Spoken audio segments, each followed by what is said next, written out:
ये स्पाइडर जो है अपनी फुल पावर का यूज़ करते हुए कई सारे जो है इलेक्ट्रिक बॉल्स बना लेता है कि अब एडल को तो मैं ख़त्म करके ही रहूँगा।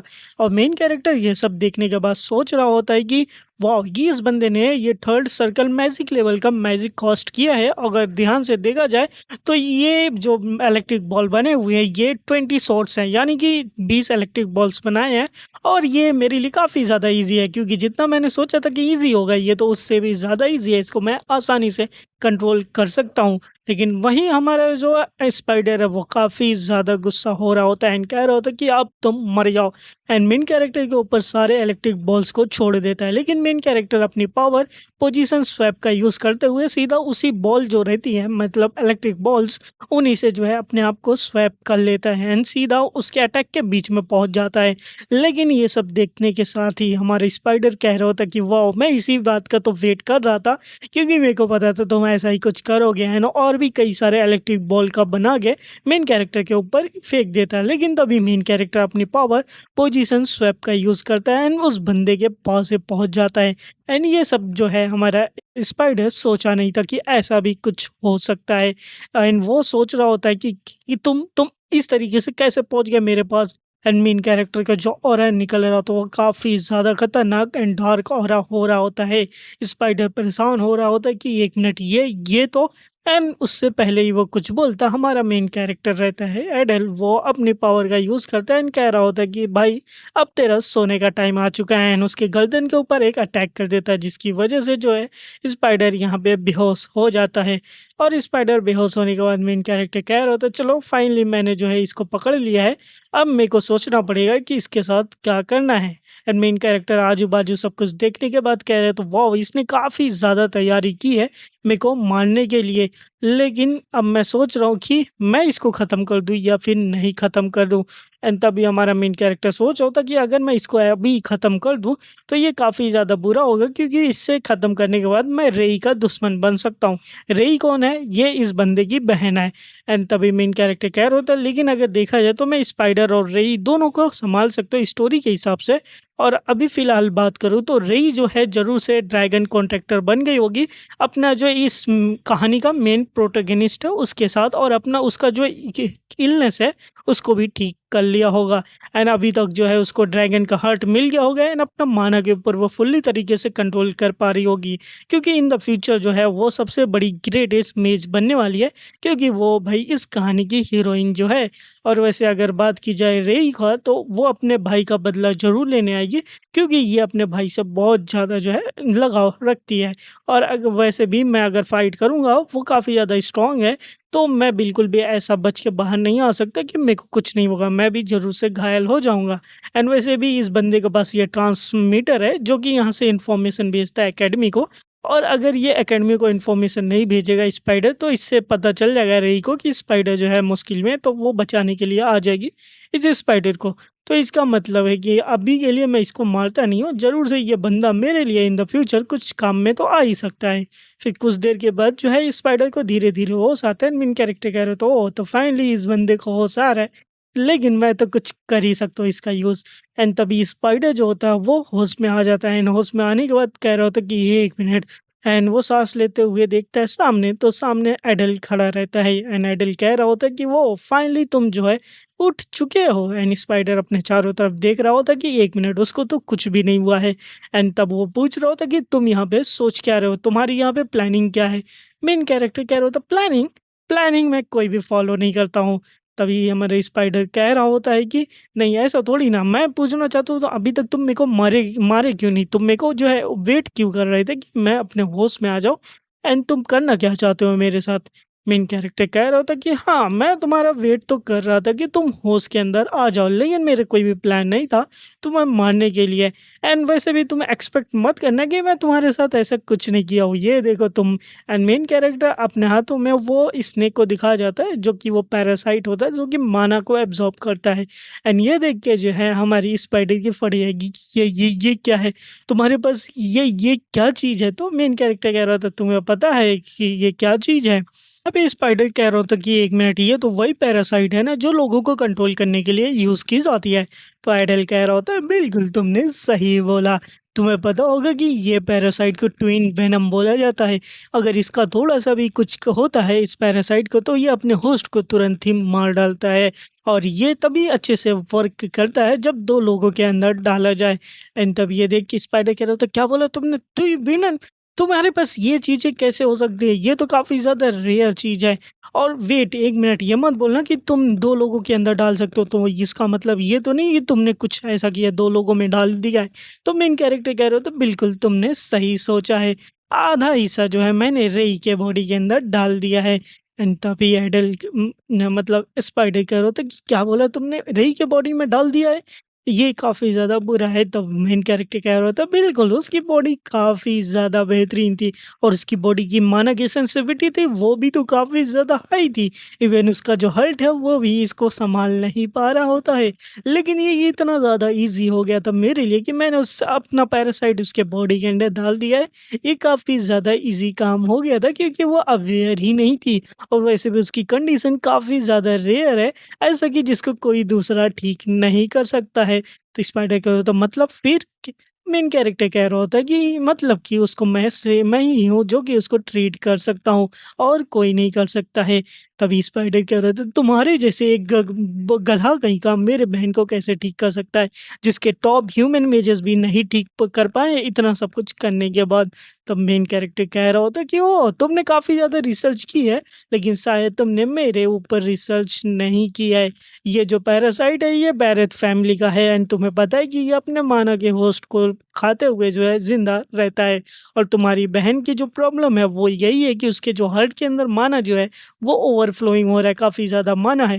लेकिन अगर पैरासाइट उसके बॉडी में डाल दो तो ये पैरासाइट उसके ओवरफ्लोइंग माना को जो है खा लेता है, जिसकी वजह से तुम्हारी बहन का जो हार्ट है वो स्टेबल रहता है। और इस तरीके से तुम्हारी बहन को मैं बचा रहा हूँ ना कि तुम्हारी बहन को मैं मार रहा हूँ। एंड मेन कैरेक्टर सोच रहा था बस थोड़ा-सा और टफ मेरे को अच्छे से इसके सामने खेलना है, उसके बाद ये बंदा खुद मेरे हाल में आ जाएगा मतलब मेरे कंट्रोल के अंदर आ जाएगा। तो यहाँ पे स्पाइडर कह रहा था तो अच्छा तुम्हारा कहने का मतलब ये जो पैरासाइट है वो मेरी बहन की हेल्प कर रहा है। एंड तुम क्या चाहते हो मेरे से ये तो बता दो, क्योंकि कोई भी ऐसा कोई काम जो है नहीं करेगा। तुम मेरे से कुछ भी माँग सकते हो, बस ये मत बोलना कि किसी को मारना है। और ऐसा तुमने मेरे को मारा नहीं है अभी तक, तो सिंपल सी बात है तुम मेरे से ज़रूर कुछ चाहते हो। तो मेन कैरेक्टर कह रहा था हाँ, बिल्कुल तुमने सही कहा है। लेकिन उससे पहले मैं तुमसे कहना चाहता हूँ कि मैं तुम्हारा एटीट्यूड बिल्कुल भी पसंद नहीं करता हूँ। तुम्हारा पहले अपना जो एटीट्यूड है उसको तुम्हें ख़त्म करना पड़ेगा। और मत भूलो तुम्हारी और तुम्हारी बहन की जो ज़िंदगी है वो मेरे हाथों के अंदर है। तो हमारा स्पाइडर कहता है ठीक है, मैं अब से सही से बिहेव करूँगा। एंड काफ़ी ज़्यादा उदास दिख रहा होता है तो मेन कैरेक्टर कह रहा होता है हाँ, ये एटीट्यूड ठीक है, मेरे नीचे झुक के रहना पड़ेगा। और उसके बाद मैं तुमसे बस 2 चीज़ें चाहता हूँ। तो स्पाइडर पूछा था 2 चीज़ें क्या है? तो मेन कैरेक्टर कह रहा होता कि पहले ये इन्फॉर्मेशन भेजो रॉयल अकेडमी को, ये डिवाइस का यूज़ करते हुए कि जो शैतान है उनके ऊपर प्लानिंग कर रहे हैं, वो भी 3rd ईयर हीरो कैंडिडेट के साथ तुम्हारे अकेडमी के ऊपर। तो इसलिए ये है कि तुम्हारी अकेडमी वाले अभी हमारे अकेडमी के ऊपर अटैक ना करें एंड उनका जो अटैक करने का प्लान है वो अलग हो जाए। तो हमारे स्पाइडर कह रहा होता लेकिन ऐसा मैं नहीं कर सकता, ऐसे तो काफ़ी ज़्यादा गलत प्लान उनको पहुँच जाएगा और ये काफ़ी ज़्यादा बुरा होगा, मैं ऐसा नहीं कर सकता हूँ। तो मेन कैरेक्टर कह रहा होता मेरे को पता है कि तुम किस बारे में सोच रहे हो, लेकिन तुम मत सोचो, कोई नहीं होगा क्योंकि रेई जो है तुम्हारे रॉयल अकेडमी पे होगी एंड वो सब कुछ समझ लेगी। तुम्हारा कोई भी दिक्कत नहीं है, वहाँ पे कोई प्रॉब्लम नहीं होने वाली है। और टेंशन मत लो, अगर तुम मेरे साथ कोऑपरेट करते हो तो मैं तुम्हारी बहन रेई की गारंटी देता हूँ, उसको कुछ भी नहीं होगा, मैं उसको सेफ रखूँगा। तो हमारा यहाँ पे स्पाइडर कह रहा होता है ठीक है, मैं फ़ॉल्स इन्फॉर्मेशन भेज दूँगा रॉयल अकेडमी को। और तुम्हारी सेकंड डिमांड क्या है?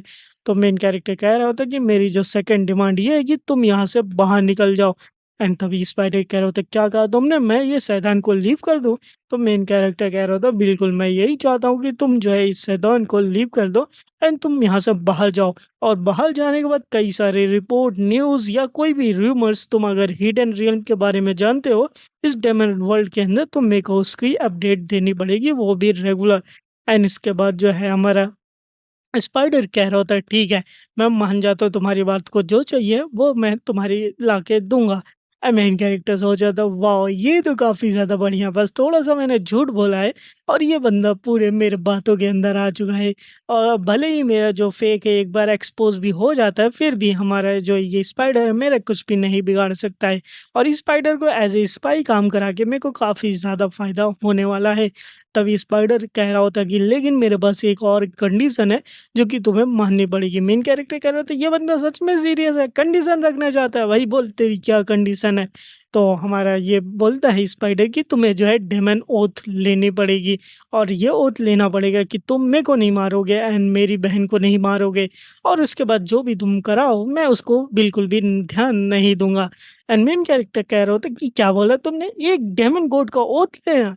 तुम्हें पता भी वो क्या होता है? एक डेमन गॉड का ओथ ऐसा होता है कि कोई एक डेमन अगर ओथ ले लेता है तो उसने जो ओथ में कहा अगर उसको फुलफिल नहीं करता है तो उसकी वहाँ पे जान जा सकती है। यानी ये काफ़ी ज़्यादा खतरनाक ओथ होता है जो कि कुछ ही डैमेज बना सकती है। इवन वो ओथ का पर्चा बनाने के लिए भी काफ़ी ज़्यादा जो है बड़े डेमेज रैंक के लोगों के पास ही वो होता है। अगर किसी ने उस ओथ को तोड़ा है तो उसकी ज़िंदगी सीधा ख़त्म हो सकती है और ये काफ़ी ज़्यादा रिस्की होता है। लेकिन अगर बात की जाए स्पाइडर के बारे में तो मैं इतना रिस्क तो ले सकता तो स्पाइडर कह रहा होता कि क्या बोलते हैं अब तुम इसको एक्सेप्ट करोगे या फिर नहीं? तो मेन कैरेक्टर कह रहा होता ठीक है, मैं इसको एक्सेप्ट करूँगा बस 1-2 ट्रिक करके जो है मैं कॉन्टैक्ट को भी तोड़ सकता हूँ, इतना हार्ड नहीं है उस ओथ को तोड़ना, मैं तो बात मनवा ही लूँगा। एंड उसके बाद हमारा मेन कैरेक्टर कह रहा होता है लेकिन अगर ये ऐसी ओथ लेनी है तो एक मास्टर लेवल का मेज ही है जो कि इस टाइप के आइटम्स को बना सकता है, तुम्हारे पास कोई आइटम है या फिर नहीं? तो हमारा स्पाइडर कह रहा होता है नहीं मेरे पास नहीं है। तो मेन कैरेक्टर कह रहा होता भाई तू इतना ज़्यादा कॉन्फिडेंस क्यों था ओथ लेने के लिए? ये चीज़ें कहाँ आएँगी? तो स्पाइडर कह रहा होता है तुम भाई तुम काफ़ी ज़्यादा चालाक हो एंड इतने ज़्यादा पावरफुल है तो तुम्हारे लिए ज़्यादा मुश्किल तो नहीं होगा ये लेने के लिए। अब मेन कैरेक्टर कह रहा था ये ले, इसने तो इनो रिवर्स खेल दिया, अब जो भी करना है मेरे को खुद करना पड़ेगा एंड लेके आना पड़ेगा। और वैसे भी यहाँ के स्टूडेंट के पास किसी को तो नहीं होगा लेकिन शायद किसी के पास कोई टीचर के पास तो हो सकता है। तभी मेन कैरेक्टर की याद आएगा मे बी इंस्ट्रक्टर रोबोल्ट के पास हो सकता है। तो मेन कैरेक्टर कह रहा था ठीक है मैं अपने ट्राई करूँगा इसको 1 दिन में लाने के लिए और उसके बाद मैं नहीं मिला तो मैं नहीं जानता हूँ। और उसके बाद मेन कैरेक्टर कह रहा होता है ठीक है अब हम तुमसे कल यहीं पे मिलेंगे तुम मेरे से फिर से मिलना। तो यहाँ पे हमारा स्पाइडर भी कहता है ठीक है मैं कल ही मिलूँगा।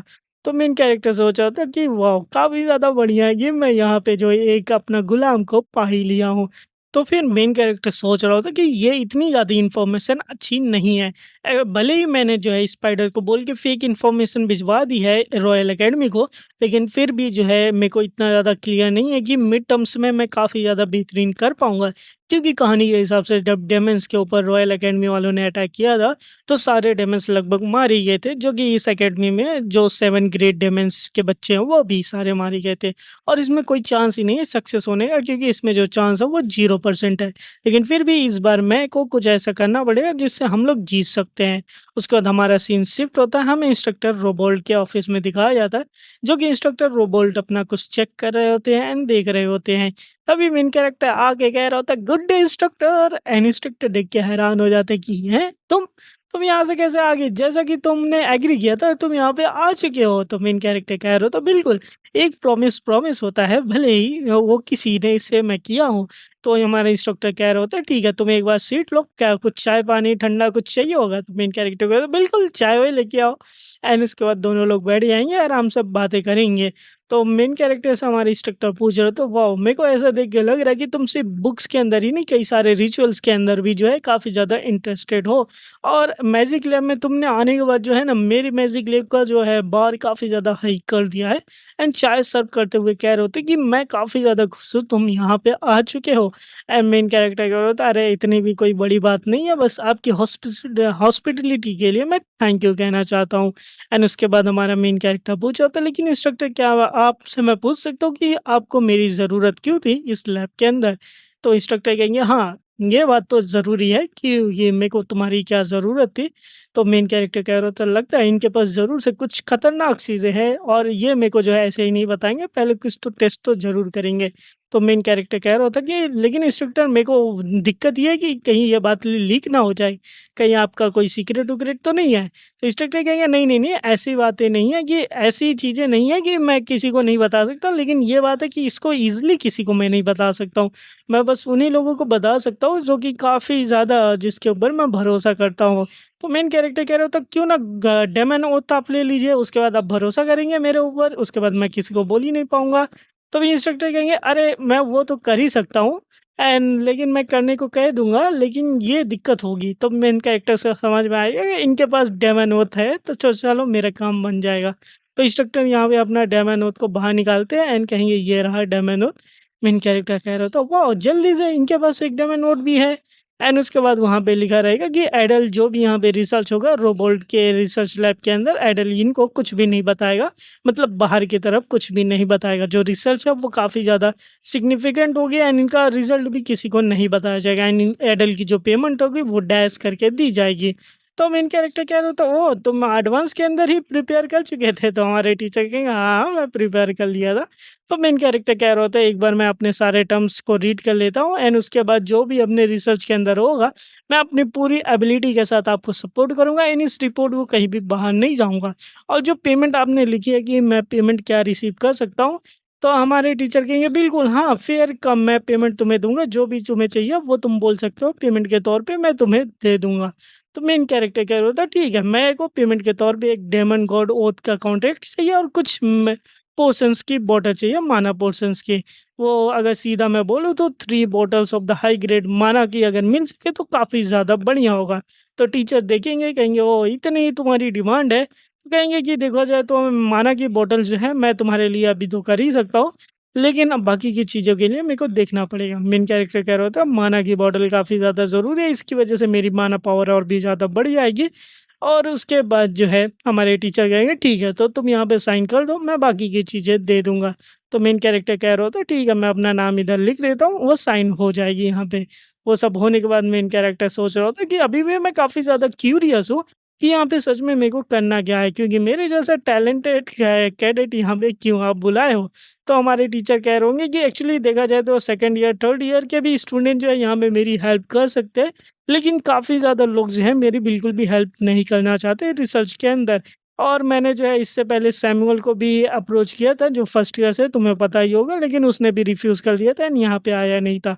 तो मेन कैरेक्टर कह रहा था हाँ, सैमुअल बंदा ही ऐसा है जो कि रिफ्यूज़ कर देता है। तो मेन कैरेक्टर साइन करके दे देता है एंड कह रहा होता है ठीक है अब मैं जो हूँ यहाँ पे साइन कर दिया आप देख लीजिए। तो अभी जो कॉन्ट्रैक्ट होता है वो यहाँ पे जल के ख़त्म हो जाता है एंड मेन कैरेक्टर देखेगा कि ये क्या चीज़ है? तो टीचर कहेंगे कुछ नहीं, ये जो कॉन्ट्रैक्ट है वो सही से काम किया है, ऐसे ही कॉन्ट्रैक्ट ये गायब हो जाता है। अब यहाँ पे ओथ ले लिए, तो मेन कैरेक्टर कह रहा है सच में? बोलेंगे हाँ, ओथ ले लिया है। तो टीचर यहाँ पे जाएँगे कबोर्ड के पास एंड वहाँ पे जो अपनी बुक्स रख रखी रहती है, उन बुक्स को हटाएँगे एंड जैसे ही बुक्स को खींचेंगे, तभी दिखाया जाएगा कि उसके अंदर से एक पैलेस खुल जाता है। एंड मेन कैरेक्टर कह रहे हो तो वो ये शैतान के अंदर ऐसी भी कोई जगह होती है, अगर प्रिंसिपल और दूसरे इंस्ट्रक्टर को सोच के तो शायद देखा जाए तो किसी को पता भी नहीं होगा। तो हमारे इंस्ट्रक्टर कहेंगे चलो अंदर की तरफ आ जाओ एंड वो अंदर की तरफ दिखाएँगे एंड मेन कैरेक्टर देख के कहेगा वाओ! एक सीक्रेट लैब है वो भी अंडरग्राउंड, ये काफ़ी ज़्यादा बेहतरीन है। तभी हमारे इंस्ट्रक्टर कह रहे होते हैं कि देखो यहाँ पे जो काफ़ी सारी बुक्स है, मैं रिसर्च करने के लिए रखा हूँ एंड मेन कैरेक्टर को दिखाएँगे ये बुक है, तो मेन कैरेक्टर देखेगा कि ये कौन-सी बुक है, तो हमारे रिसर्चर कहेंगे कि अगर देखा जाए तो मैं बिलीव करता हूँ ये काफ़ी ज़्यादा एंशिएंट बुक है और ये एक ऐसी बुक है जिसकी मैन्युस्क्रिप्ट मेरे को समझ में नहीं आ रही है। मेन कैरेक्टर देखता है कहेगा एंशिएंट बुक, अगर देखा जाए तो इसकी जो ओल्ड मैन्युस्क्रिप्ट है ये तो काफ़ी ज़्यादा पुरानी लग रही है और मेरे को भी समझ में नहीं आ रही है। तब देखता है कह रहा होता है 1 मिनट इसके ऊपर तो कुछ लिखा भी नहीं है एंड कहेगा कि बस इतना ही है। तो हमारे सर कहेंगे कि हाँ, बस इतना ही है क्योंकि इसमें काफ़ी ज़्यादा जो है ब्लैंक है लेकिन इसके जो लास्ट पेज के ऊपर है कुछ लिखा है और मैं ये चाहता हूँ कि आप इसको डिकोड करना चाहो तो डिकोड कर सकते हो। मेन कैरेक्टर कह रहे होते ये तो बात ठीक है लेकिन ये बताओ ये बुक तुमको कहाँ मिली है? तो हमारे इंस्ट्रक्टर कहेंगे ये चांस से मैंने एक अबैंडन्ड हाउस के अंदर पा गया था। मेन कैरेक्टर बोले एक अबैंडन्ड हाउस में? तो हमारे सर बताएँगे देखो मैं बिज़नेस ट्रिप करने के लिए वेस्टर्न डेज़र्ट में गया था एंड वहाँ पे कुछ दिनों के लिए मैं था, तो मिडल ऑफ द डेज़र्ट में एक अबैंडन्ड सा हाउस मिला एंड वहाँ पे मेरे को मिल गया। मेन कैरेक्टर कह रहे होते ये काफ़ी ज़्यादा बोरिंग कहानी है। मतलब डेज़र्ट के अंदर एक घर के अंदर मिल गया है। ऐसा लग रहा है कि कोई लार्ज ओएसिस वहाँ पे होगा या फिर कोई डंजन होगा या फिर वहाँ पे कोई पहले विलेज रहा होगा तो भी ये बुक वहाँ पे पढ़ी होगी। तो मेन कैरेक्टर कह रहा था अगर देखा जाए तो तुम्हें ये जो बुक है एक र्यून के अंदर से मिली है और वहाँ पे जो विलेज था वो बस गायब ही हो गया। तो हमारे सर कहेंगे हाँ बिल्कुल मैंने एक ही कंक्लूजन निकाला वहाँ पे कोई र्यून था, कोई विलेज होगा एंड वो पूरा विलेज ही गायब हो गया है और ये काफ़ी ज़्यादा फैसिनेटिंग है। तो मेन कैरेक्टर कह रहा था ठीक है मैं देखता हूँ कि इसके लास्ट पेज के ऊपर क्या लिखा है। तो टीचर काफ़ी ज़्यादा खुश हो जाएँगे कि हाँ भाई एक बार देख ही लो एंड तब मेन कैरेक्टर वहाँ पे देखना शुरू करता है कि क्या लिखा हुआ है एंड जब वो देखते हैं तो मेन कैरेक्टर को समझ में नहीं आता है। तो मेन कैरेक्टर कह रहा था कि अगर देखा तो सच में यहाँ पे कुछ तो लिखा हुआ है। टीचर कहेंगे हाँ, यहाँ पे लिखा है लेकिन मेरे को समझ में नहीं आ रहा है इसका मतलब क्या है? अगर तुम इसको रिकॉग्नाइज़ कर सकते हो तो अच्छा होगा। मेन कैरेक्टर देख रहा होता है एंड कह रहा होता है यार मेरे को एक भी जो है यहाँ पे रिकॉग्नाइज़ नहीं कर पा रहा हूँ, कुछ समझ में नहीं आ रहा है। तो हमारा टीचर कहेंगे देखो यहाँ पे काफ़ी ज़्यादा टॉप स्टूडेंट भी आए हैं इसको रिकॉग्नाइज़ करने के लिए लेकिन उनको भी नहीं पता चला ये क्या है। तो हमारा मेन कैरेक्टर पूछा जाता है आपने कुछ इसमें प्रोग्रेस की है, कुछ पता चला है? तो वो कहेंगे नहीं बिल्कुल भी नहीं, मैंने बिल्कुल भी कुछ भी प्रोग्रेस नहीं की है। तो मेन कैरेक्टर कह रहा था शायद से इस बुक के पास कोई क्लू होगा, उसके आस-पास की कोई जगह होगी, तो जिससे कुछ पता चले। तो हमारे रिसर्चर कहेंगे मैंने कई बार वहाँ पे जाके चेक करने की कोशिश की लेकिन मेरे को कुछ भी कोई भी क्लू नहीं मिला है और उसी वजह से मैं हर बार घर को एम्प्टी हैंडेड आता हूँ। लेकिन अब मैं क्या करूँ? तो मेन कैरेक्टर सोच रहा था इसी सेंटेंसेस के अंदर ही कुछ इनका मतलब होगा, मेरे को ही कुछ करना पड़ेगा, जिसकी वजह से इसका मतलब तो निकलना चाहिए। मेन कैरेक्टर उसको टच करके देख ही रहा होता है, तभी मेन कैरेक्टर की जो नेकलेस होता है वो फिर से यहाँ पे रिएक्ट करता है और मेन कैरेक्टर ये देख के हैरान हो जाता है कि 1 मिनट मेरा जो नेकलेस है वो फिर से क्यों रिएक्शन कर रहा है? कहीं इसके अंदर कुछ है तो नहीं? तो देखेंगे कि अब भाई इस बुक के साथ क्या होने वाला है वो नेक्स्ट एपिसोड में। तब तक के लिए वीडियो पसंद आए तो वीडियो को लाइक करके चैनल पे नहीं तो सब्सक्राइब करके बेल आइकन ज़रूर से दबा देना।